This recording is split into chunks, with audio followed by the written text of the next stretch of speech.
आप लोगों को क्या चाहिए साहब? हमारे सेठ बाहर गए हुए हैं। बाहर गए? जी साहब। कोई बात नहीं। आप जरा ये स्केच देखो। इस आदमी को देखा यहाँ आसपास? ये तो हमारे सेठ की तरह लग रहा है साहब। ये हमारे सेठ ही हैं।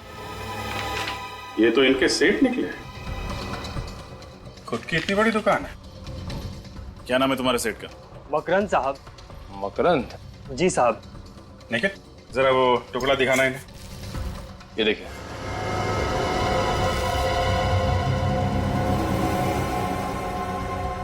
ये आपको कहाँ से मिला? अरे वाह, बड़ी जल्दी पहचान लिया तुमने इस घड़ी के टुकड़े को। जी साहब। तब तो तुम्हें यह भी मालूम होगा कि तुम्हारा सेठ क्या क्या गुल खिला रहा है। ये आप क्या कह रहे हैं साहब? मेरे कुछ समझ में नहीं आ रहा। समझ में नहीं आ रहा? ये टुकड़ा जब घड़ी हुआ करता था तो तुम्हारे साहब ने इसमें बॉम्ब फिट किया था, जिसकी वजह से 2 औरतों की जान चली गई, समझे तुम? क्या? मेरे सेठ और बॉम्ब? हाँ, बॉम्ब। और तुम तो ऐसे चौंक रहे हो जैसे तुम्हें कुछ मालूम ही नहीं है। साहब, मैंने मकरंद साहब को घड़ियां लाते हुए और ले जाते हुए देखा था। अच्छा, कहाँ लेके आते थे घड़ी? कहाँ रखते थे? वहाँ पीछे कमरा है। मकरंद साहब घड़ियों को उसी में रखते थे। चलो देखते हैं वो कमरा। दिखाओ कहाँ पे है। आइए साहब। देखो लाइट का स्विच कहाँ पे है। सर, साहब, मकरंद साहब ने कभी हमें इस कमरे के अंदर आने नहीं दिया। वो हमेशा इसे बंद ही रखते थे।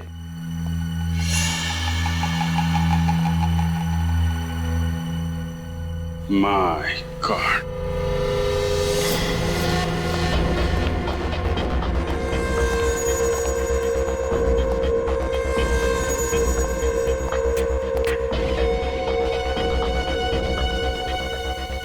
बॉम्ब बनाने का सामान। सर, इसका मतलब मकरंद यहीं बैठकर बॉम्ब्स बनाता था, घड़ियों के अंदर फिट करता था।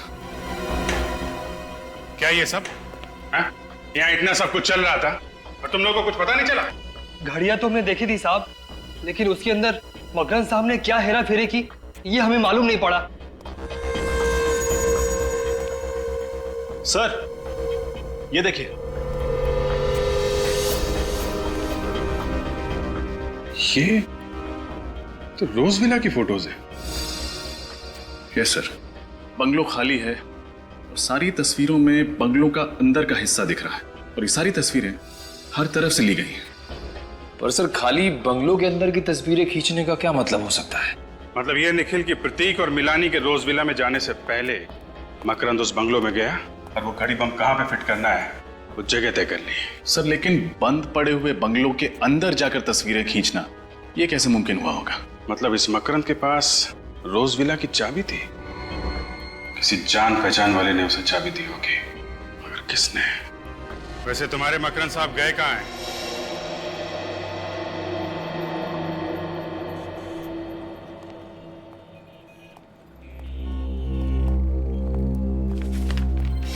ये आप ही की दुकान का बिल है?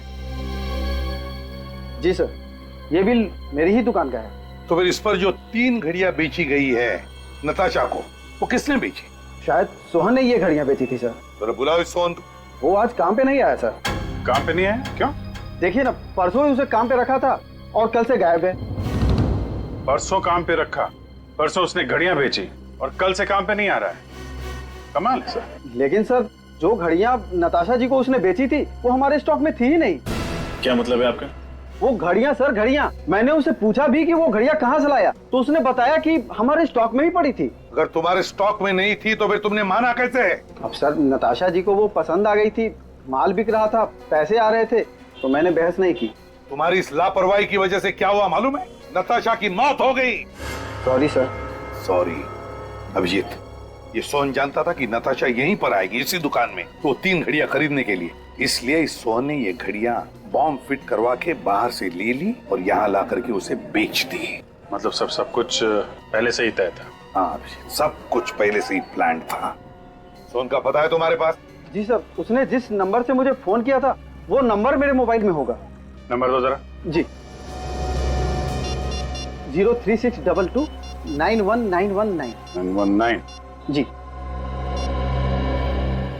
सर, क्या हुआ?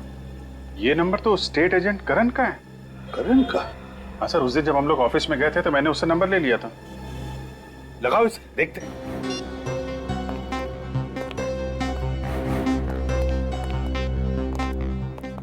नहीं सर, फोन बंद आ रहा है।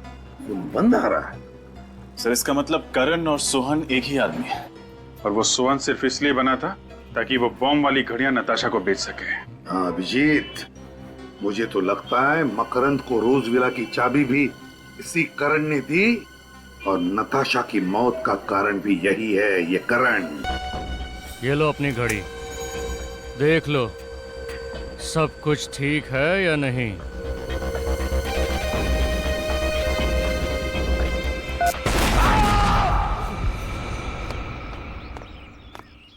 अरे भैया संभाल के, धीरे धीरे। देखो इसमें मेरी बहुत महंगी क्रॉकरी है, पढ़ो। ग्लास हैंडल विथ केयर, संभाल के लेके जाओ। चिंता मत कीजिए मैडम जी, कुछ नहीं टूटेगा। अरे चिंता कैसे ना करूं? इसमें से अगर एक भी सामान टूटा ना तो मैं तुमसे पैसे लूंगी। चलेगा। हाँ चलेगा, बात करने की तमीज नहीं है। अरे ये क्या है? मैंने आप लोगों से कहा था गाड़ी से सामान उतार कर सीधे अंदर ले जाना, यहाँ फैला दिया। चलिए टाइम मत वेस्ट करिए, ले जाइए अंदर।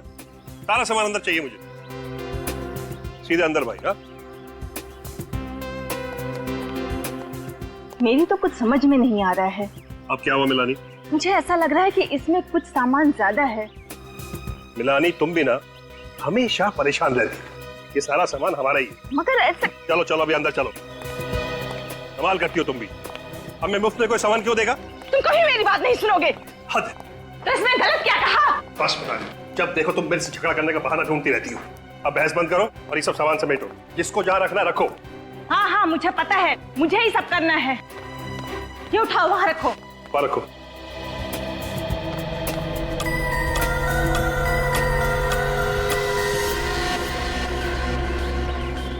चलो चलो जल्दी लाओ सामान सब।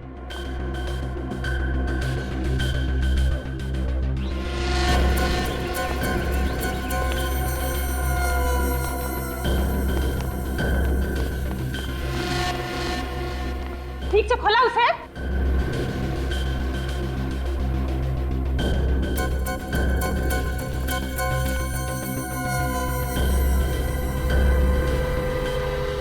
आप?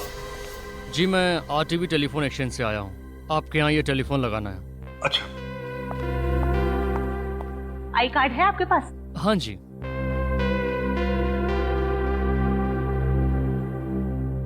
चलो छोड़ो, आप आइए मेरे साथ। टेलीफोन बेडरूम में लगा लो, आइए। जी। अरे घड़ी क्या देख रही हो, काम करो जल्दी। इतना काम पड़ा है। मिलानी ये तो कह रहा है कि बेडरूम में टेलीफोन का कनेक्शन खराब हो गया, फोन यहीं हॉल में लगेगा। बेडरूम का कनेक्शन खराब है? जी मैडम। नहीं नहीं, हॉल में फोन मत लगाना। जब भी फोन बजेगा मुझे ही उठाना पड़ेगा। बेडरूम का कनेक्शन आज ही ठीक कर दो। माफ कीजिएगा मैडम, आज तो हो नहीं पाएगा। आपके घर के अलावा मुझे 2 और घरों में जाना है। अरे छोड़ो ना, तुम बिल्कुल फिक्र मत, फोन यहीं लग जाने दो। जब भी घंटी बजेगी मैं खुद आके उठाऊंगा। बस तुम उठाओगे? सुस्ती के पहाड़। जबान संभाल के बात करो मिलानी, जो मुंह में पक देती हो। जो तुम्हारे दिल में आए करो। हाँ। अरे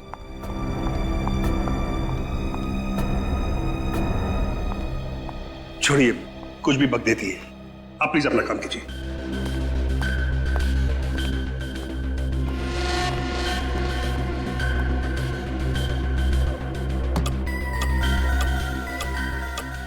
अब थोड़ा ही सामान बचा है, इसे कल सजाएंगे। जी मिलानी तुम बिल्कुल फिक्र मत करो, हमारे पास वक्त ही वक्त है, आराम से सजा लेना। हाँ तुम तो बोलोगे ही, आखिर घर तो हमें ही सजाना है ना। तुम फिर से शुरू हो गई ना? क्यों, सच्ची बात कड़वी लगी? तुमसे तो बात करना ही बेकार है। हाँ, मैंने कहा ना, इनका कुछ नहीं हो सकता। रीमा, तुमने घर के सारे खिड़की दरवाजे बंद कर लिए ना? जी मैम साहब। ठीक है, तुम जाओ सो जाओ, मैं भी सो जाती हूँ। जी।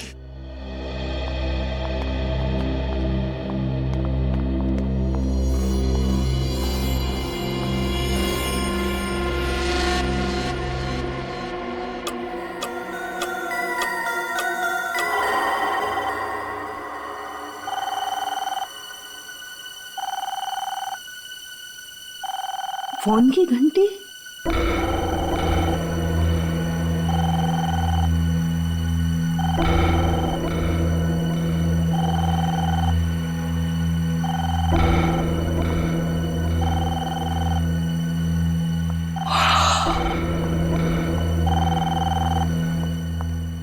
लगाया है नहीं कि फोन बजना शुरू। अभी तक तो पड़ोसियों से भी जान पहचान नहीं हुई। इतनी रात को किसका फोन हो सकता है? हेलो मिलानी, मिलानी ये क्या हो गया? सब खत्म हो गया। मिलानी, काश काश मैं गया होता वो फोन उठाने तो ये सब कुछ नहीं होता। मिलानी, तुम जैसी भी थी मेरी पत्नी थी। मिलानी तुम मेरी पत्नी थी। कैसे हुए इसे?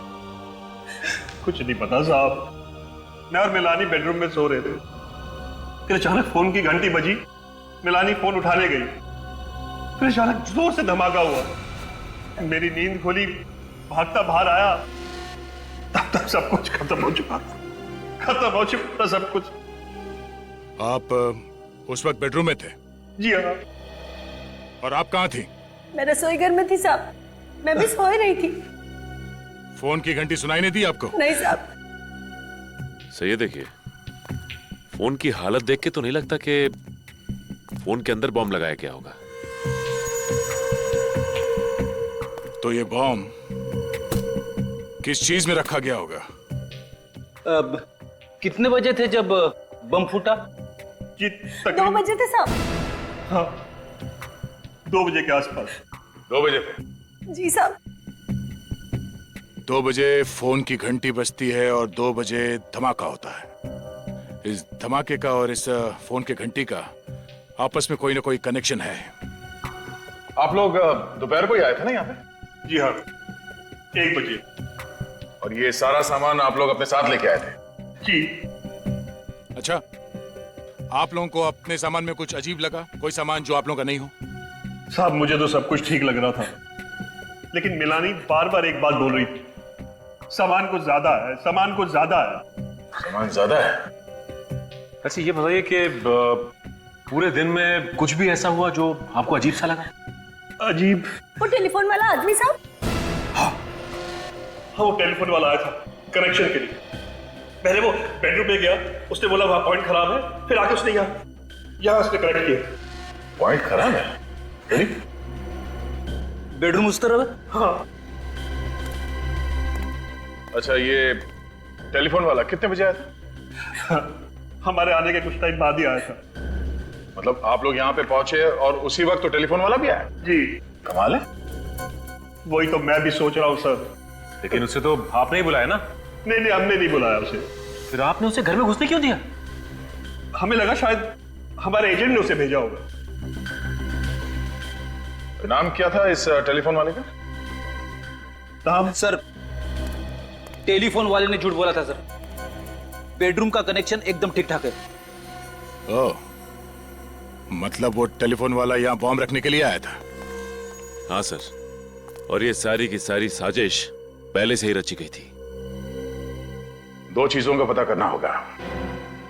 एक तो ये बॉम्ब किस चीज में रखा गया था, और दूसरा वो फोन कॉल किसने किया था। आप जरा अपने एजेंट का नाम और सेल नंबर दीजिए हमें। इस बार हम 3 महीने का किराया एक साथ ही लेंगे। यस, हम लोग सीआईडी से। जी कहिए, क्या मदद कर सकते हैं हम आपकी? रोजविला तुम लोगों ने किराए पर दिया है ना? रोजविला मड़ वाला? हाँ भाई, तुम दोनों ने ही किराए पे दिया था ना वो विला, प्रतीक और मिलानी को। हाँ, हमने ही किराए पे दिया था रोज विला, मगर प्रतीक और मिलानी को नहीं सर। क्या? एक मिनट, क्या कहा तुमने? प्रतीक और मिलानी को नहीं? नहीं सर। अरे तुम लोगों ने ही दिया था ना 5 साल के किराए पर वो बंगला, वो रोज विला, प्रतीक और मिलानी को। ये कैसे हो सकता है सर? और कल रात उसी विला में बम फटने के कारण प्रतीक की बीवी मिलानी की मौत हो गई। क्या? ये क्या कह रहे हैं सर आप? सच्चाई यही है। हम पर विश्वास कीजिए सर, हमारे पास सारे रिकॉर्ड्स हैं। रोज विला तो हमने कानपुर में रहने वाले महंत और नताशा को किराए पे दिया था। महंत और नताशा को? हाँ सर। और सर, आप जिस प्रतीक और मिलानी की बात कर रहे हैं ना, उनको तो हमने मालवनी का लाल महल किराए पर दिया था। करण, तुमने क्या गड़बड़ी कर रखी यार? सारे पेपर्स तो तुमने ही बनवाए थे ना। अभी तुम मुझे जवाब दो। सर, मुझसे ही गलती हो गई शायद। दोनों लोग एक ही दिन मुंबई आ रहे थे और दोनों को घर लेने की इतनी जल्दी थी कि बंगलो देखे बगैर डील पक्की कर दी। बकवास मत करो। आजकल के जमाने में कोई प्रॉपर्टी देखे बिना डील करता है क्या? और इस केस में एक नहीं दो लोग, प्रतीक और महंत, बिना घर देखे वहां रहने चले जाएंगे। सर उन्होंने कहा कि वो किसी समस्या में उलझे हुए हैं, वो बंगला देखने नहीं आ सकते और अच्छा किराया भी देने के लिए तैयार थे, इसलिए हमने भी ज्यादा सवाल नहीं पूछे। सर इसीलिए कागजात बनाते वक्त मुझसे गलती हो गई और जल्दबाजी में बंगलों की अदला बदली हो गई। जल्दबाजी में बंगलों की अदला बदली हो गई। और वो बॉम्ब, रोज विला में जो बॉम्ब था, उसके बारे में क्या जानते हो? सर उस बम विस्फोट के बारे में हम कुछ नहीं जानते। ये रोज विला का असली मालिक कहाँ है? सर वो बेंगलोर में रहते हैं, वो पार्टी से मिले भी नहीं, उन्होंने पेपर साइन करके भिजवा दिए। ये कैसे समझौता है? बंगलों का मालिक किराएदार की जांच पड़ताल नहीं करता है, किराएदार बंगलो देखे बिना वहां रहने चला जाता है, ऐसा कभी होता है क्या? और एक बात बताओ, वो टेलीफोन वाला जो रोज विला में गया था, तुमने ही भेजा था उसे? नहीं सर। तो फिर किसने भेजा? सर रोज विला में तो टेलीफोन का लाइन हमने 15 दिन पहले शुरू कर दिया था, तो हम क्यों भेजेंगे टेलीफोन लाइन वाले को? तुम्हें कुछ नहीं मालूम है, सब पता चल जाएगा। सर ये रोज विला में महंत और नताशा रहने जाने वाले थे, तो इन लोगों से भी पूछताछ कर ही लेते हैं सर। हाँ मिलते हैं महंत और नताशा से, लेकिन अभिजीत पता लगाना पड़ेगा ये टेलीफोन वाला है कौन जो रोज विला में गया था, किस लिए गया था ये रोज विला में टेलीफोन वाला। राकेश ये कुल मिलाकर 50 डिफॉल्टर्स हैं। एक काम करो, इन सब के पास एक आखिरी नोटिस भेजो और उसके बाद इनकी लाइन डिस्कनेक्ट कर देना। ठीक है सर।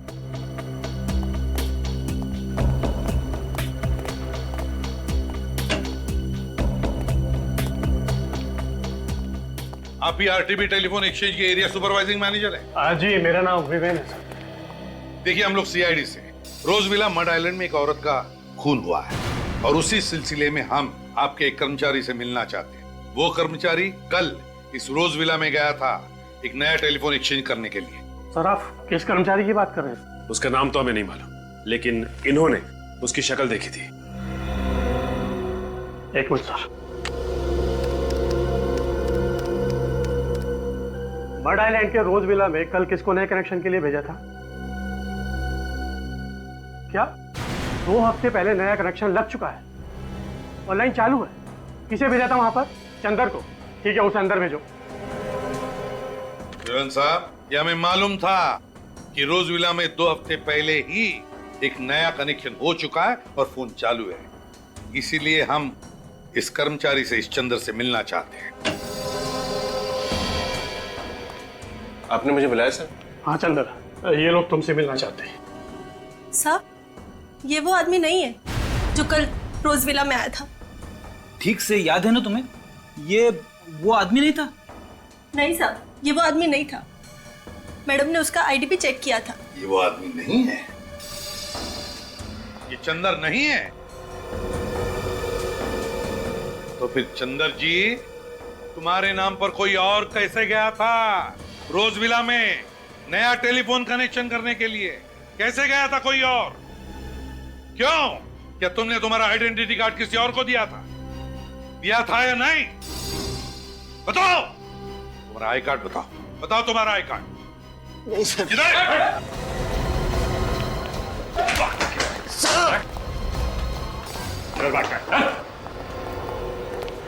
बताओ बताओ कौन गया था तुम्हारे नाम पर? कौन गया था चंदर बनकर? जल्दी बता। सब मुझे उसका नाम नहीं मालूम साहब। कैसे नहीं मालूम? जल्दी बता, बता कौन है वो? क्या जानता है उसके बारे में तुम? मैं उसे ज्यादा नहीं जानता साहब, बस सिर्फ 1 हफ्ते से मैं उसे टेलीफोन एक्सचेंज के बाहर देखता था साहब। उसने मुझसे दोस्ती की, अपना प्लान बताकर मुझे अच्छे पैसे दिए साहब, ताकि मेरा मुंह बंद रहे। और क्या जानता है उसके बारे में? वो मुझसे मिलने के बाद अक्सर रिक्शा पकड़ता था साहब। रिक्शा पकड़ता था? और क्या कहता था रिक्शा वाले को? कहाँ जाना है कहता था? चारको।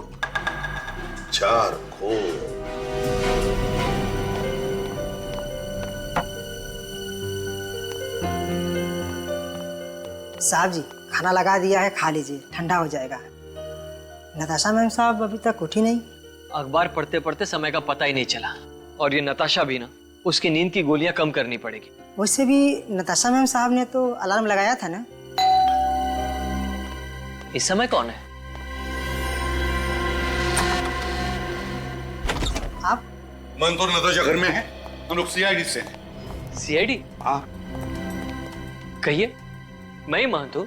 देखिए, रोज विला में जो वारदात हुई है उसके बारे में पूछताछ करने आए हम लोग। हाँ, अमित ने सब कुछ बताया मुझे उसके बारे में। स्टेट एजेंट अमित ने सब कुछ बताया? जी। फ्रेडी, आप जरा ये फोटो देखिए। इन दोनों में से किसी को जानते हैं आप?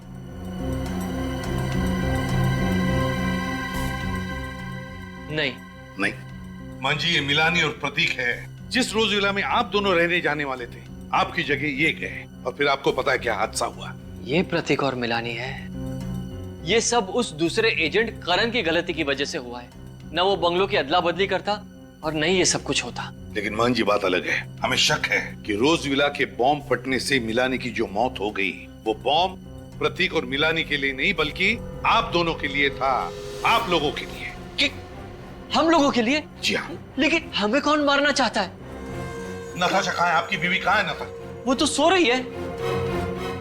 गॉड, 2 बज गए और अब तक सो। नताशा! नताशा! नताशा! नताशा! नताशा! नताशा!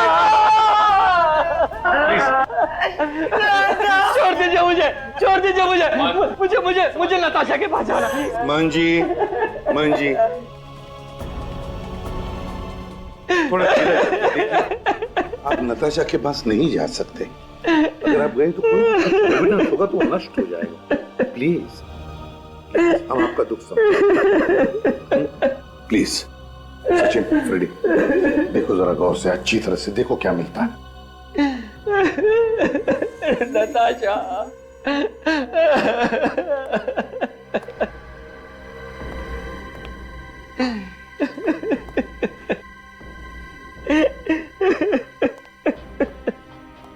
प्लीज शांत हो जाइए।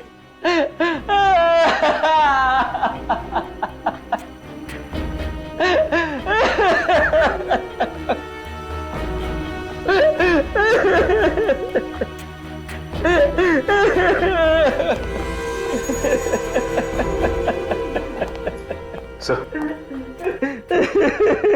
घड़ी के टुकड़े, अलग अलग घड़ियों के। इतने सारे घड़ियों के टुकड़े? मांझी, नताशा के कमरे में इतनी सारी घड़ियां कैसे?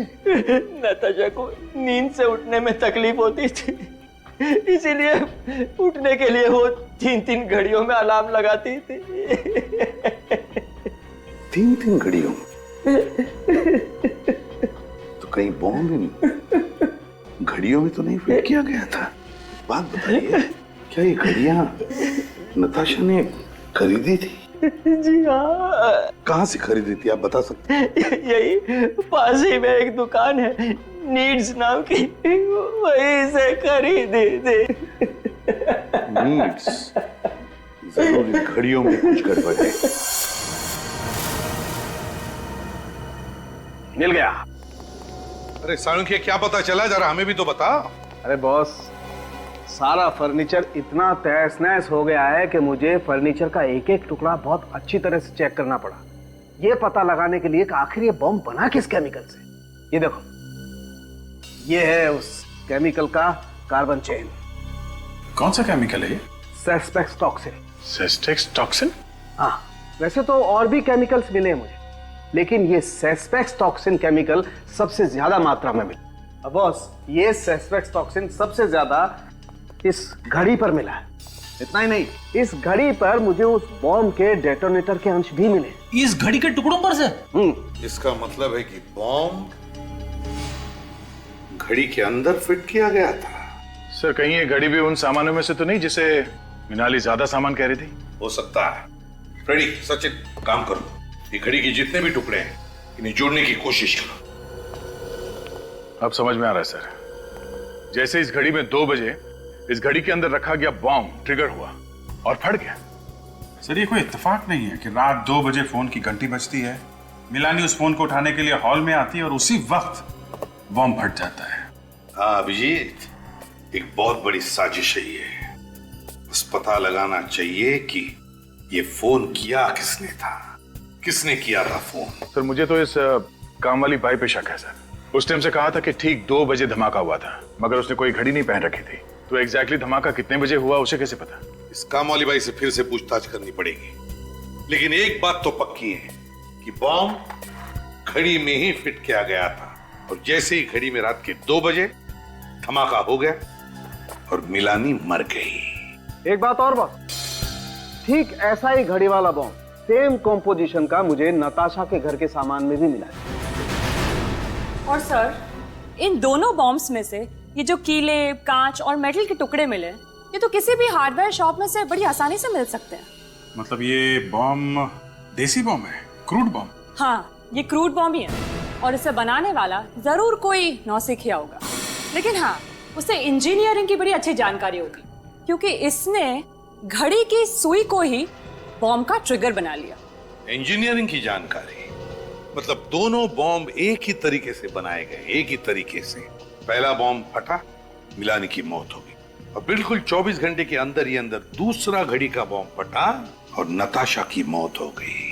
लेकिन एक बात है, ये सब कुछ जो हुआ वो उस करण, उस स्टेट एजेंट की गलती की वजह से, उसकी गलती की वजह से घर की अदला बदली हो गई।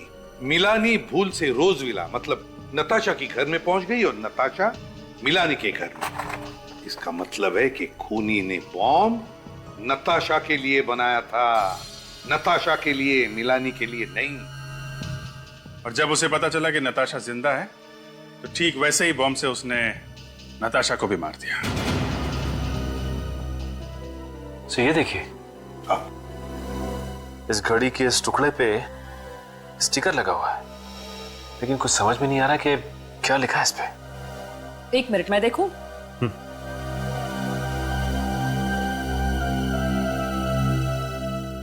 हाँ, अब देखिए, कुछ कुछ नजर आ रहा है।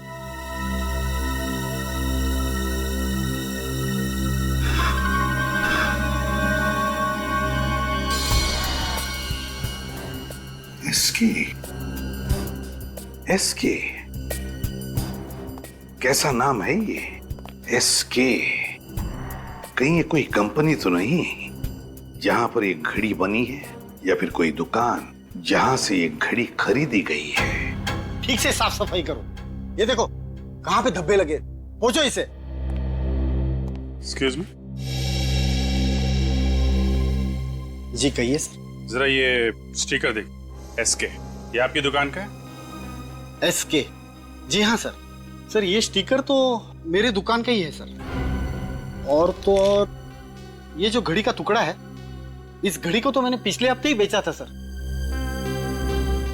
आपकी इस घड़ी में एक हथियारे ने बॉम्ब फिट किया था और उस बॉम्ब के फटने से एक औरत की मौत हो गई। ये क्या कह रहे हैं सर आप? बिल्कुल ठीक कह रहे हैं। आपको याद है किसको बेची थी आपने ये घड़ी? हाँ सर, एक आदमी आया था सर इसे खरीदने के लिए। ये देखो, वो आदमी ये था। हाँ सर, ये तो वही आदमी है सर। अच्छा, इसका नाम पता कुछ मालूम है आपको? नहीं सर, ये तो नहीं पता। कुछ और बता सकते हैं इस आदमी के बारे में? हाँ सर, याद आ गया। घड़ी खरीदते वक्त वो किसी से फोन पे बात कर रहा था सर। किससे किससे बात कर रहा था सर? ये तो पता नहीं। अच्छा, आपने उसकी बातें सुनी? क्या कह रहा था, कुछ याद है? वो चारकोप के बारे में कह रहा था। चारकोप? सर, इस चंदर ने भी तुम्हें बताया था कि टेलीफोन एक्सचेंज के बाहर जो आदमी उससे मिलने आता था, वो भी रिक्शा वाले से चारकोप भी चलने के लिए कहता था। चलो चारकोप चलते हैं, शायद ये आदमी हमें वहीं पे मिलेगा।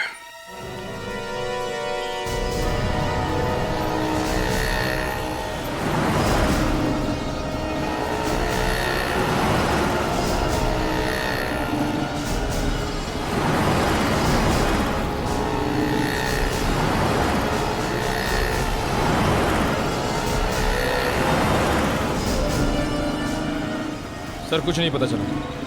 सर, उधर किसी को कुछ नहीं पता। कमाल है। एक दुकान सामने है, उससे पूछते हैं।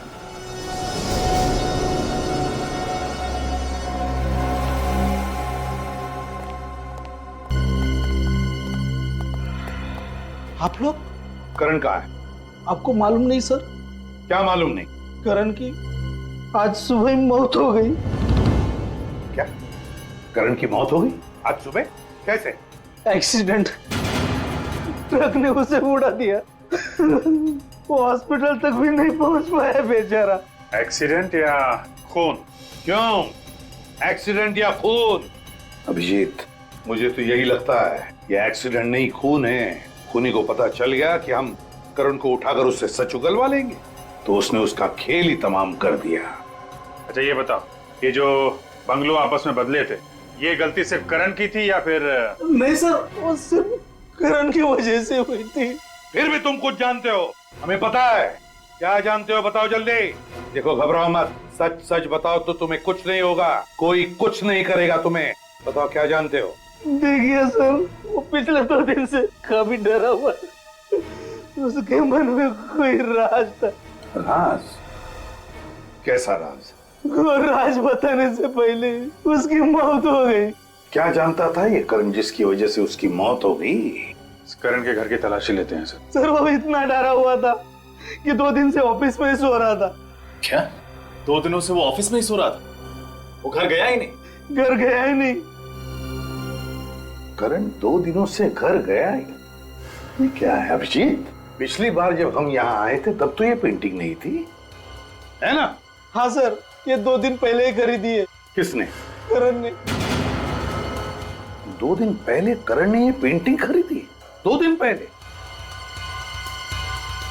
है ना बड़ी अजीब बात। एक आदमी जिसके सिर पर मौत मंडरा रही है, जो 2 दिन से डर के मारे अपने घर नहीं जाता लेकिन ऑफिस में सोता है, वो आदमी 2 दिन पहले ये पेंटिंग खरीदता है। क्यों क्यों खरीदता है ये पेंटिंग? है अच्छी है पेंटिंग, लेकिन है क्या इसमें जो करण ने इसे खरीदी? खोलकर देखे क्या?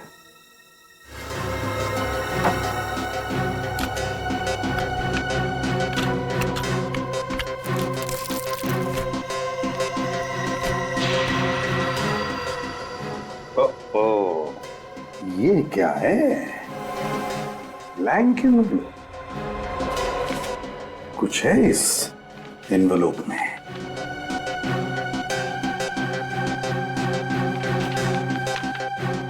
माय गॉड, तो ये है वो राज जो करण जानता था और जिसकी वजह से उसकी जान चली गई, जिसकी वजह से नताशा का खून हुआ और जिसकी वजह से मिलानी मर गई।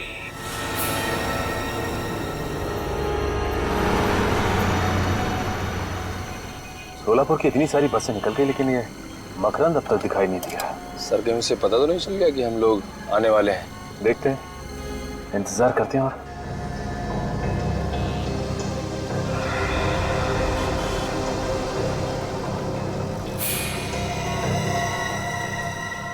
वो देखो निकल, चश्मे वाले के बगल में वो आदमी बिल्कुल मकरंद जैसा लग रहा है। हाँ सर, शायद ये मकरंद ही है। चलो जल्दी आओ।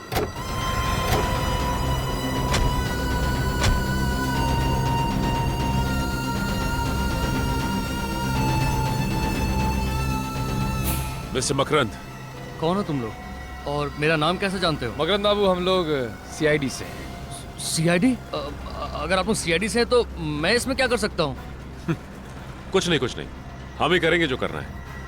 वैसे आपको याद होगा कि नताशा मिला नहीं और घड़ी बॉम्ब। ओह, तो आप लोगों को सब पता चल गया। लेकिन आप लोग मेरा कुछ बिगाड़ नहीं सकते, क्योंकि आप लोगों के पास मेरे खिलाफ कोई सबूत नहीं है। सबूत है मकरंद, सबूत है। करण मरने से पहले तुम्हारी काली करतूतों का चिट्ठा एक कागज पे लिख कर गया था, और वो कागज का टुकड़ा हमारे पास है, सीआईडी के पास। अब चुपचाप अपना जुर्म कबूल कर लो, वरना भागता किधर है?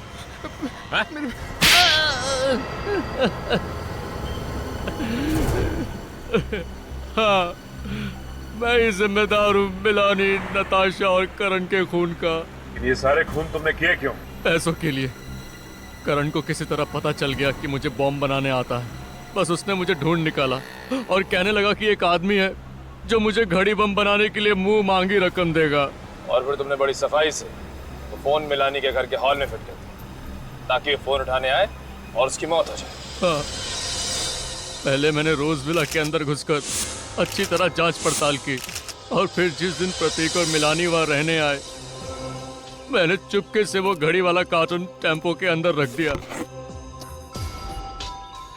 और बाद में बाद में जब मैं टेलीफोन वाला बनकर अंदर गया तो उस वक्त मैंने देख लिया कि घड़ी वहीं लगी हुई है।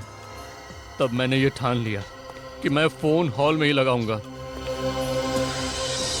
और जिस दुकान से नताशा ने घड़ियां ली थी उसमें भी बम मैंने ही लगाया था। और करण की मौत को तुमने बड़ी सफाई से एक्सीडेंट का रूप दे दिया। करना पड़ा, क्या करता, वो आप लोगों के सामने अपनी जबान खोलने वाला था, इसलिए उसे भी रास्ते से हटाना ही पड़ा। और ये सब कुछ करने के लिए तुम्हें पैसे किसने दिए? पैसे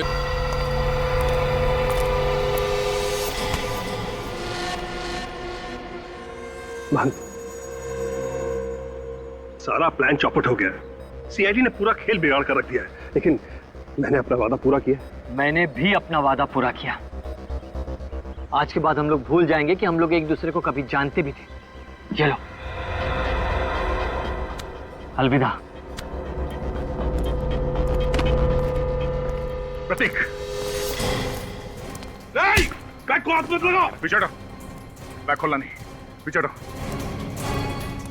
संभाल के।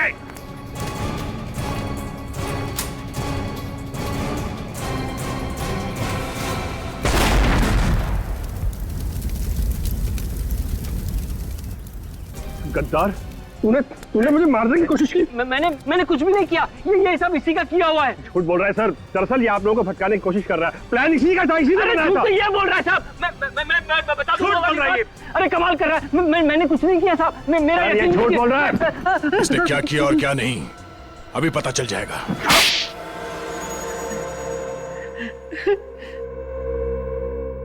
अब 3 मिनटों में तुम्हारी कहानी हम सुनाएंगे।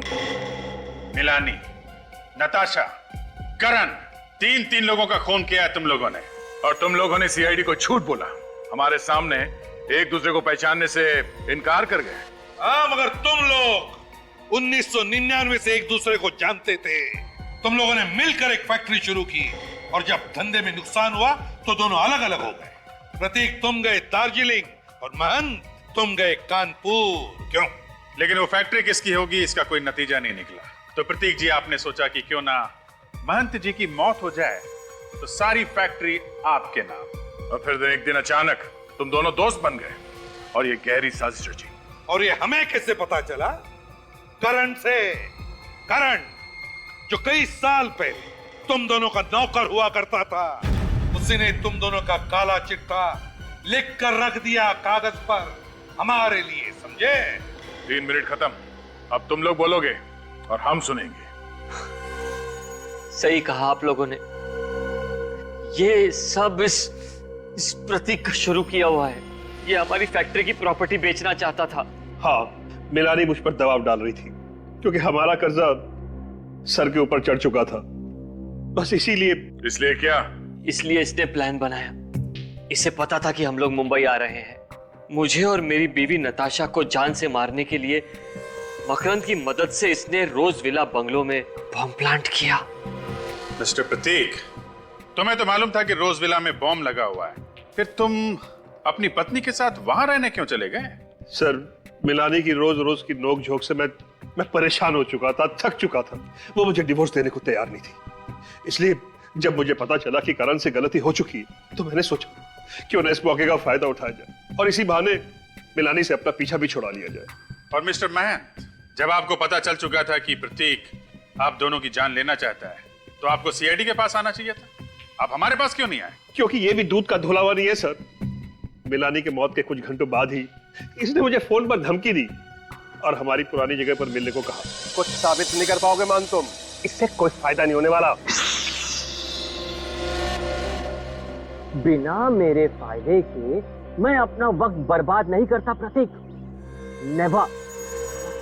तुमने मुझे और मेरी बीवी नताशा को बॉम्ब ब्लास्ट में उड़ाने का बहुत अच्छा प्लान बनाया था, मगर भला हो उस करण का जो उस बॉम्ब ब्लास्ट में तुम्हारी बीवी मिलानी ही मारी गई।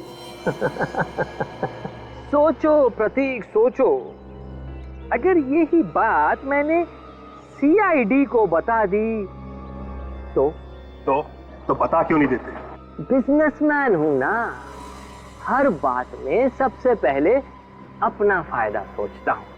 अच्छा, तो मुझे बचाकर तुम्हें क्या फायदा होने वाला? ना, सिर्फ मुझे ही नहीं,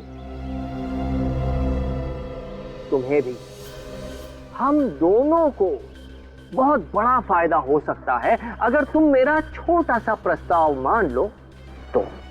कैसा प्रस्ताव? देखो प्रतीक, हम दोनों ने मिलकर पार्टनरशिप में बिजनेस शुरू किया था, ये सोचकर कि करोड़ों कमाएंगे, ऊंचाई तक पहुंचेंगे। आज हम लोग ऊंचाई तक तो पहुंच गए, मगर नीचे नीचे करोड़ों का कर्जा है।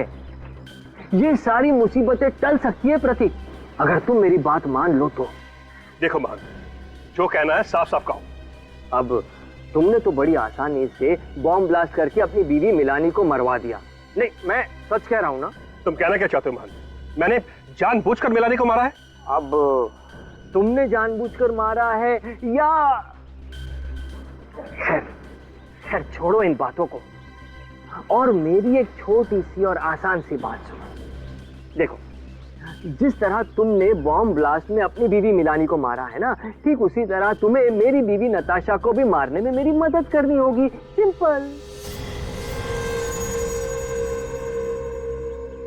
लेकिन इसमें मेरा क्या फायदा है? Yes, I knew it. ये हुई ना एक अच्छे बिजनेसमैन वाली बात। प्रतीक, मेरी बीवी नताशा का 50 करोड़ का इंश्योरेंस है। मेरी बीवी नताशा मर गई, फिर 25 करोड़ मेरे, 25 करोड़ तुम्हारे। तुम अपने रास्ते, मैं अपने रास्ते। और सीआईडी, उनका क्या?